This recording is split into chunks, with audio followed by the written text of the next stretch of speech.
முதலில் தலைப்புச் செய்திகளை பார்க்கலாம். இஸ்ரேலின் பென் குரியன் விமான நிலையத்தை மீண்டும் குறிவைத்த ஹவுதிகள்.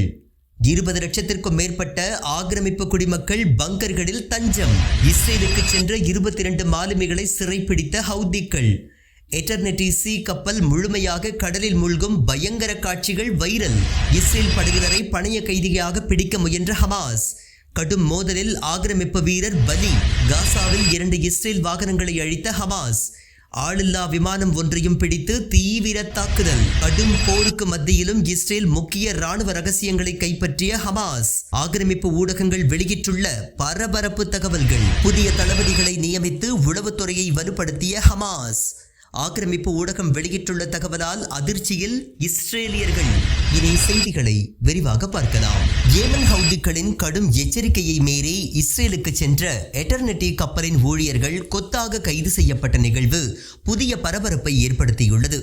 இஸ்ரேல் நோக்கி சென்ற எட்டர்னிட்டி சி வணிக கப்பல் ஏமன் படைகளால் தாக்கப்பட்டு மூழ்கடிக்கப்பட்டுள்ளது.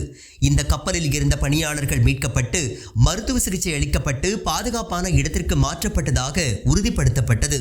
இந்நிலையில் கப்பல் நீரில் மூழ்கியதில் இருந்து ஒரு நாளுக்கும் மேலாக கடலிலேயே இருந்த 6 பேர் மீட்கப்பட்டதாக ஐரோப்பிய ஒன்றிய கடற்படை தெரிவித்துள்ளது.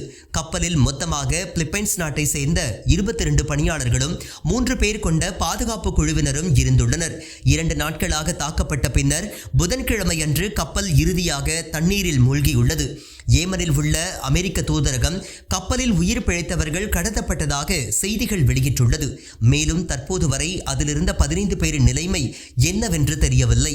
உயிரிழப்புகளை உறுதிப்படுத்துவதற்கான கோரிக்கைகளுக்கு எட்டர்னிட்டி சியின் ஆபரேட்டரான காஸ்மோஷிப் மேனேஜ்மெண்ட் பதிலளிக்கவில்லை என்று தெரிவிக்கப்பட்டுள்ளது. தற்போதைய தகவலின்படி செங்கடலில் ஹவுதி படையினரால் மூழ்கடிக்கப்பட்ட வணிக கப்பலில் இருந்து 4 பேர் கொல்லப்பட்டனர் என்றும் மற்றும் பல பணியாளர்கள் கைது செய்யப்பட்டுள்ளதாகவும் அதிகாரிகள் தெரிவித்துள்ளனர். இஸ்ரேலுக்கு செங்கடல் வழியாக செல்ல வேண்டாம் என்று கடந்த 20 மாதங்களாக ஏமன் ஹவுதி படைகள் கூறி வரும் நிலையில் அதனை அலட்சியமாக எடுத்துக்கொண்டு அமெரிக்கா இஸ்ரேல் படைகள் தங்களுக்கு பாதுகாப்பு தருவார்கள் என்று நம்பி சென்ற எட்டர்னிட்டி சி கப்பல் நிர்வாகம் தற்போது வேதனையில் ஆழ்ந்துள்ளது. இதுவரை சுமார் 4 கப்பல்கள் ஹவுதி படைகளால் மூழ்கடிக்கப்பட்டுள்ளது. காசாவில் இஸ்ரேல் செய்யும் பயங்கரவாதம் முடிவுக்கு வந்தால் மட்டுமே செங்கடல் பிராந்தியத்தில் அமைதி நிலவும் என்று ஹவுதிகள் திட்டவட்டமாக அறிவித்துள்ளனர். இஸ்ரேலின் பென் குரியன் விமான நிலையத்திற்கு சேவையை தொடங்குவதாக சர்வதேச விமான போக்குவரத்து நிறுவனங்கள் ஒன்றன் பின் ஒன்றாக அறிவிப்புகளை வெளியிட்டு வரும் நிலையில் ஜுல்ஃபிகர் ஏவுகணை மூலமாக ஏமன் ஹவுதிகள் புதிய தாக்குதலை நடத்தியுள்ளனர். காசாவிற்கான ஆதரவை தீவிரப்படுத்தும் வகையில் ஏமன் ஆயுதப்படையினர் இஸ்ரேலின் பென் குரியன் விமான நிலையத்தை குறிவைத்து தாக்குதல் நடத்தியுள்ளனர். இதனால் விமான போக்குவரத்து சீர்குலைந்துள்ளது. வியாழக்கிழமை ஏமன் ஆயுதப்படையினர் லிட் விமான நிலையம் என்று அழைக்கப்படும் பென் குரியன் விமான நிலையத்தை குறிவைத்து ஜுல்ஃபிகர் பாலிஸ்டிக் ஏவுகணையின் மூலம் தாக்கி தங்களது ராணுவ நடவடிக்கையை வெற்றிகரமாக மேற்கொண்டுள்ளனர். தங்களது நடவடிக்கையால் அனைத்து போக்குவரத்தும் நிறுத்தப்பட்டதாக OAFின் செய்தி தொடர்பாளர் பிரிகேடியர் ஜெனரல் யஹ்யா சாரி வெளியிட்டுள்ள அறிக்கையில் குறிப்பிட்டுள்ளார். காசா பகுதியில் இஸ்ரேலின் ஆக்கிரமிப்புகள் நிறுத்தப்படும் வரை தங்களின் ராணுவ நடவடிக்கைகள் மற்றும் கடல் முற்றுகை தொடரும் என்று கூறியுள்ளார். ஏமனில் இருந்து ஏவுகணை ஏவப்பட்டது தெரிய வந்ததும் மில்லியன் கணக்கான ஆக்கிரமிப்பு மக்கள் பதுங்கு குழிகளுக்கு விரைந்ததாக இஸ்ரேலிய ஊடகங்களில் செய்தி வெளியாகியுள்ளது. எட்டர்னிட்டி சி கப்பலை ஏமன் படைகள் மூழ்கடிக்கும் காட்சிகள் வெளியாகி உலகம் முழுவதும் பரவி வருகின்றது. இஸ்ரேல் நோக்கி சென்ற எட்டர்னிட்டி சி என்ற வணிக கப்பல் ஏமன் படைகளால் தாக்கப்பட்டு மூழ்கடிக்கப்பட்டுள்ளது. இது குறித்த புதிய வீடியோ ஒன்று வெளியாகியுள்ளது. இஸ்ரேலின் அல் ரஷ்ராஜ் எனப்படும் ஈழத் துறைமுகத்தை நோக்கி சென்ற எட்டர்னிட்டி சி என்ற சரக்கு கப்பலை குறிவைத்து நடவடிக்கையை நிறைவேற்றியதாக ஏமன் ஆயுதப்படைகள் தெரிவித்துள்ளன. இந்த தாக்குதல் ஒரு ட்ரோன் படகு மற்றும் 6 கப்பல் ஏவுகணைகளை பயன்படுத்தி நடத்தப்பட்டுள்ளது. ஏமன் ஆயுதப்படைகளின் செய்தி தொடர்பாளர் பிரிகேடியர் ஜெனரல் யஹ்யா சாரியின் அறிக்கையின்படி ஆக்கிரமிக்கப்பட்ட பாலஸ்தீனத்தில் உள்ள இஸ்ரேல் துறைமுகங்களுக்குள் நுழைவதை தடை செய்யும் ஏமன் கடற்படையின் தொடர்ச்சியான எச்சரிக்கை புறக்கணிக்கப்பட்டதன் விளைவாக அந்த கப்பல் தாக்கி மூழ்கடிக்கப்பட்டுள்ளதாக தெரிவிக்கப்பட்டுள்ளது.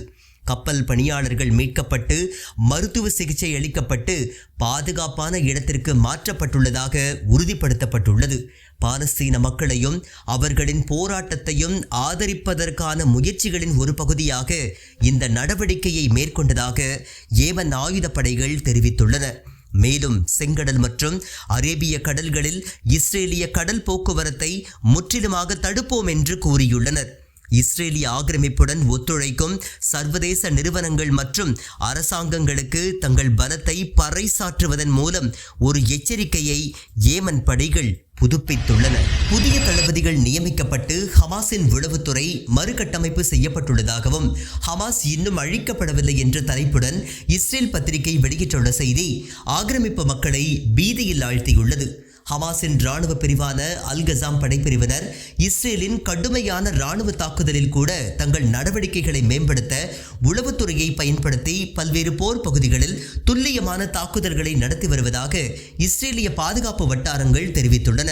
மறைந்திருந்து தாக்குதல், இஸ்ரேலிய வீரர்களுக்கு எதிரான ஆயுத தாக்குதல்கள், ஏவுகணை தாக்குதல் மற்றும் இஸ்ரேலிய இராணுவ வாகனங்களை குறிவைத்து தாக்குதல் போன்ற தொடர்ச்சியான தாக்குதல் நடவடிக்கைகளை மேற்கொள்ள ஹமாஸ் இராணுவ படையினர் உளவுத்துறை தகவல்களை நம்பியிருப்பதாகவும் இஸ்ரேலிய பாதுகாப்பு வட்டாரங்கள் குறிப்பிட்டுள்ளன. இஸ்ரேலிய பாதுகாப்பு படையினரின் கணிப்பின்படி ஹமாஸ் இராணுவ படையினர் புதிய தளபதிகளை நியமித்து துல்லியமான இராணுவ தாக்குதல்களை செயல்படுத்தியுள்ளனர் என்று கருதப்படுகின்றது. பாலஸ்தீனிய எதிர்ப்பு படையினர் தற்போது இஸ்ரேலிய ஆக்கிரமிப்பு படைகள் மீது மிக கடுமையான அதிநவீன தாக்குதல்களை நடத்தி தொடர்ந்து இஸ்ரேலிய படைகளில் பெரும் உயிரிழப்புகளை ஏற்படுத்தி வருவதால் இஸ்ரேலிய செய்தித்தாளான எடியோத் அஹ்ரோனோத் ஹமாஸ் உடைக்கப்படவில்லை என்று செய்தி வெளியிட்டுள்ளது. காசாவில் பெய்ட் ஹானூன் சம்பவத்தை தொடர்ந்து மேலும் ஒரு ஆக்கிரமிப்பு வீரர் கொல்லப்பட்டதோடு 2 இராணுவ வாகனங்கள் அழிக்கப்பட்டதோடு ஒரு ஆளில்லா விமானம் சிறைப்பிடிக்கப்பட்டுள்ளதாக தகவல்கள் வெளியாகியுள்ளன. பாலஸ்தீனிய போராளி குழுக்கள் காசா பகுதி முழுவதும் இஸ்ரேலிய ஆக்கிரமிப்பு படைகளுக்கு எதிரான தங்கள் நடவடிக்கைகளை தீவிரப்படுத்தியுள்ளன. தொடர்ச்சியான பதுங்கியிருந்து தாக்கக்கூடிய கொரில்லா முறையை பின்பற்றி வருகின்றன. இதனால் இஸ்ரேலிய இராணுவத்திற்கு அதிக அளவில் உயிரிழப்புகளும் ஆயுத இழப்புகளும் ஏற்பட்டு வருகின்றன. தெற்கு காசாவில் உள்ள கான் யூனிஸ் நகரத்தின் மீது இஸ்ரேலிய ஹெலிகாப்டர்கள், தாழ்வாக பறக்கும் போர் விமானங்கள் மற்றும் பீரங்கி படையின் ஆதரவுடன் கடும் போர் நடந்துள்ளது. இதற்கான மிக முக்கிய காரணம் ஹமாஸ் அமைப்பினர் இஸ்ரேலிய படையினர் மற்றும் இறந்த வீரர்களின் உடல்களை கைப்பற்ற முயன்றதால் நிகழ்ந்ததாக கருதப்படுகின்றது. பெய்ட் ஹானூன் தாக்குதலில் 19 இஸ்ரேலிய படையினர் கொல்லப்பட்டிருக்கலாம் என ஹமாஸ் தரப்பு கூறும் நிலையில் 5 பேர் மட்டுமே உயிரிழந்ததாக இஸ்ரேல் சொல்லி வருவது குறிப்பிடத்தக்கது. மேலும் காசா நகரின் கிழக்கேயுள்ள ஷுஜாயியாவில் 2 இஸ்ரேலிய இராணுவ வாகனங்கள் வெடிபொருட்களால் அழிக்கப்பட்டு ஒரு ட்ரோன் கைப்பற்றப்பட்டுள்ளது. இதற்கிடையில் ஹமாஸ் போராளிகளால் துஃபாவில் காசா நகரத்தின் கிழக்கேயுள்ள சுரானி மலையில் இஸ்ரேலிய சிப்பாய் ஒருவரை துப்பாக்கியால் சுட்டுக் கொன்றதாக புதிய தகவல்கள் தெரிவிக்கின்றன. தெற்கு காசாவின் கான் யூனிஸில் ஹமாஸ் நடத்திய தாக்குதலின் போது நிர்கதியாக விடப்பட்ட ஆப்ரஹாம் மசூலே என்ற ஆக்கிரமிப்பு அதிகாரியை ஹமாஸ் கைது செய்த போது அவரை மீட்கும் முயற்சியில் அவர் கொல்லப்பட்ட செய்தி வெளியாகியுள்ளது. மேற்கு கரை ஆக்கிரமிப்பு குடியேற்றத்தை சேர்ந்த போர் பொறியியல் பிரிவின் அதிகாரியாக ஆப்ரஹாம் மசூலே இருந்துள்ளார். இவர் தனது கட்டாய இராணுவ சேவையின்படி பாராட்ரூபர்ஸ் படைப்பிரிவின் 202வது பட்டாலியனில் சேர்க்கப்பட்டு பணியாற்றி வந்துள்ளார். போர் தொடங்கியதிலிருந்து மார்ச் 3, 2024 வரை அசூலே 66 நாட்கள் ரிசர்வ் படையில் பணியாற்றியுள்ளார். அதற்காக அவர் சார்ஜென்ட் முதல் வகுப்பாக பதவி உயர்வு பெற்றதாக கூறப்படுகின்றது. பின்னர் ரிசர்வ் சேவையை விட்டு இவர் வெளியேறியதற்காக தண்டிக்கப்பட்டு சிறையில் அடைக்கப்பட்டு தனியார் பதவிக்கு மாற்றப்பட்டுள்ளார். தண்டனைக்கு பிறகு அவர் ரிசர்வ் பணிக்கு திரும்பி மேலும் 201 நாட்கள் பணியாற்றியுள்ளார். அவரது மரணத்தின் காரணமாக பாதுகாப்பு அமைச்சர் இஸ்ரேல் காட்ஸின் ஒப்புதலுடன் IDF தலைமை தளபதி லெப்டினன்ட் ஜெனரல் இயர் ஜமீர் அசூலேக்கு அவரது பதவியை திருப்பி அளித்துள்ளார். எதிரியின் பிடியில் மறைந்ததற்காக அவருக்கு மாஸ்டர் சார்ஜென்ட் பதவி வழங்கப்பட்டதாக இஸ்ரேலிய இராணுவம் தெரிவித்துள்ளது. ஹமாஸின் இராணுவ பிரிவான அல் கசாம் படைப்பிரிவு கிழக்கு மற்றும் வடக்கு காசாவில் இஸ்ரேலிய ஆக்கிரமிப்பு படைகளின் வாகனங்களை குறிவைத்து நடத்திய தாக்குதல் வீடியோவை தற்போது வெளியிட்டுள்ளது. அந்த காணொளியில் இஸ்ரேலிய புல்டோசரை அடையாளம் கண்டு அதனை குறிவைத்து தாக்குதல் நடத்தும் காட்சிகள் இடம்பெற்றுள்ளன. மேலும் அதைத் தொடர்ந்து காசா நகரத்தின் கிழக்கேயுள்ள தல் அல் முந்தரில் 2 இஸ்ரேலிய படையினர் ஹமாஸ் ஸ்னைப்பர்கள் துப்பாக்கியால் சுடக்கூடிய காட்சிகளும் இடம்பெற்றுள்ளன. தொடர்ந்து ஷுஜாயியா சுற்றுப்புறத்தில் உள்ள ஒரு கட்டிடத்திற்குள் பதுங்கி இருந்த இஸ்ரேலிய படையினரை தாக்கக்கூடிய காட்சிகளும் பதிவாகியுள்ளன. மேலும் காசா நகரத்தின் துஃபா சுற்றுப்புறத்திற்கு கிழக்கே இஸ்ரேலிய கட்டுப்பாட்டு இடங்களிலும் குண்டு வீசப்படும் காட்சிகளும் இந்த காணொளி முடிவடைகின்றது. இஸ்ரேலுடன் அமைதி பேச்சுவார்த்தையில் ஹமாஸ் தீவிரம் காட்டி வந்ததால் தாக்குதல்களை நிறுத்தி வைத்திருந்தனர். ஆனால் இஸ்ரேலிய ஆக்கிரமிப்பு படைகள் தொடர்ந்து தங்களது பயங்கரவாத தாக்குதல்களை தீவிரப்படுத்தி வருவதால் காசா போராளி குழுக்களும் தங்களது பதிலடியை தொடங்கியுள்ளனர். அதில் வடக்கு காசாவின் பெய்ட் ஹானோனில் ஒரே சமயத்தில் 20 இஸ்ரேலிய துருப்புகளை ஹமாஸ் துவம்சம் செய்த சம்பவம் இன்னும் அந்த அமைப்பு காசாவின் தவிர்க்க முடியாத சக்தியாக இருப்பதை உறுதி செய்துள்ளது. ஆபத்தில் காசாவின் பிறந்த குழந்தைகள், 50,000 கர்ப்பிணிகள், பாலூட்டும் தாய்மார்கள் பட்டினி. காசா பகுதியில் கர்ப்பிணிகள் மற்றும் பாலூட்டும் தாய்மார்கள் என 50,000 பெண்கள் கடுமையான பட்டினியை எதிர்கொள்கின்றனர் என்றும் இதனால் புதிதாக பிறந்த குழந்தைகளுக்கு உணவின்றி ஆபத்தான நிலையில் உள்ளனர். இது பேரிழப்பிற்கு வழிவகுக்கும் என்று ஐநா மக்கள் தொகை நிதியம் எச்சரித்துள்ளது. குறிப்பாக கர்ப்பிணிகள் பல நாட்களாக சாப்பிடாமல் இருக்கின்றார்கள். இதனால் குழந்தைகள் விரைவாகவும் எடை குறைவாகவும் பிறக்கின்றன என குறிப்பிடப்பட்டுள்ளது. தாய்மார்கள் தாய்ப்பால் கொடுக்க முடியாத அளவிற்கு ஊட்டச்சத்து குறைபாடு உள்ளவர்களாக காணப்படுவதால் புதிதாக பிறந்த குழந்தைகள் விரைவில் மரணத்தை சந்திக்க நேரிடும் அல்லது வாழ்நாள் முழுவதும் உடல்நல பிரச்சனைகளுக்கு ஆளாகும் அபாயத்தில் உள்ளனர் என்றும் கூறப்படுகின்றது. இத்தகைய நிலைமையை சரி செய்ய முடியும், மேலும் குழந்தைகளின் மரணத்தை தடுக்க முடியும் என்பதால் முற்றுகையிடப்பட்ட பகுதிக்குள் உயிர்காக்கும் உதவிகளை அனுமதிக்க வேண்டும் என்று அழைப்பு விடுக்கப்பட்டுள்ளது. காசாவிற்கு உதவிகள் குறைவாகவே உள்ளது. இது பெண்கள் மற்றும் குழந்தைகள் உட்பட பாதிக்கப்படக்கூடிய மக்களுக்கு வாழ்வதற்கேற்ற சூழ்நிலையை மிகவும் பாதிக்கின்றது என குறிப்பிட்டுள்ளது.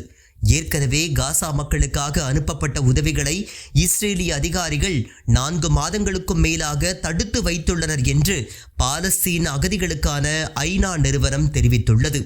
இஸ்ரேல் 4 மாதங்களுக்கும் மேலாக மனிதாபிமான உதவியை காசாவிற்குள் அனுமதிக்கவில்லை. UNRWA என்ற கிடங்கில் 8 லட்சம் போர்வைகள் சேமித்து வைக்கப்பட்டிருந்ததாகவும் இது காசாவில் உள்ள ஒவ்வொரு குடும்பத்திற்கும் போதுமான போர்வைகள் என்றும் சுட்டிக்காட்டப்பட்டுள்ளது. இந்த நிலைமை மேலும் தொடர்ந்தால் பட்டினியால் இன்னும் பல குழந்தைகள், பெண்கள், பொதுமக்கள் என பல்வேறு தரப்பினர் உயிரிழக்கும் அபாயம் ஏற்பட்டுள்ளதாகவும் எச்சரிக்கப்பட்டுள்ளது.